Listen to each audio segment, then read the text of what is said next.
Recently, I've been talking a lot on the subject about foam rolling and really reviewing the research on how its results are very short-lived or temporary.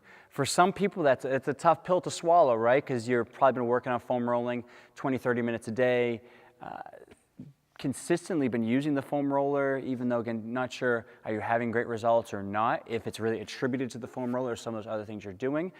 But when it comes to foam rolling, my opinion is feel free, continue to use the foam roller, but make sure you're following it up with some kind of movement after. Some kind of stretch, mobility drill, strength training exercise has to be followed by something else to really see longer lasting results. What we know is it can reduce pain perception, which is good, okay? Aches, pains, things bothering you, yes, we can make those feel better temporarily. It can improve flexibility, up to about 12 to 15 minutes, which is great.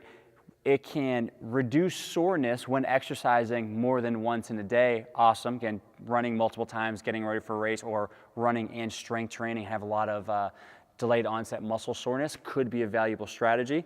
But if those things only last a short period of time, do you want to spend time doing this? Is this actually fixing your problem, or just for a short time allowing you to feel better?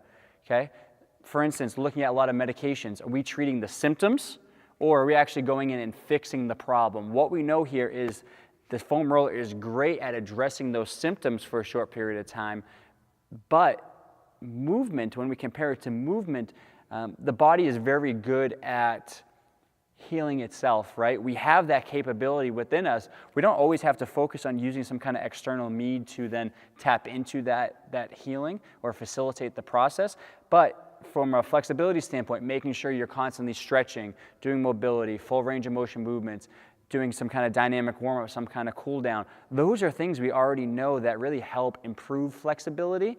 We don't always need to focus on foam rolling, but doing those things that we know day in and day out will allow us to benefit. I think the problem is those are a little harder, right? Those will force you to sweat a little bit and work a little bit harder. Here, we can roll around this foam roller, feel better temporarily, and it's really kind of easy to go back to it day in and day out, just to kind of do in our living room or do before our runs. It's not as challenging. Yes, it doesn't feel good sometimes, but it's an easy strategy to use to address the body. From a recovery standpoint, yes, we can reduce pain perception, that delayed onset muscle soreness, or improve recovery if we're exercising more than once within a day. But then there also comes the cool down, right? Taking time after your runs to cool down, to recover, to remove any kind of lymphatic fluid. Slow aerobic exercise has also been proven over the years. So can we do some kind of some easy swimming, some biking, some non-weight bearing activities that's going to increase our heart rate, increase circulation, help remove, again, from that muscle pump, remove some of that lymphatic drainage, lymphatic fluid within the tissues that's there as a result of that strenuous exercise session. So those are some things where I always think back, it's okay if this hasn't been shown to provide long-term benefit, because we know there are other strategies out there that are proven that we can do to supplement running, strength training, doesn't matter the activity. But feel free, if you still feel like the foam roller is something that has helped you in the past, feel free to use it, but I highly recommend follow it up with some kind of strategy. If you're looking at flexibility, make sure you're moving throughout the range of motion.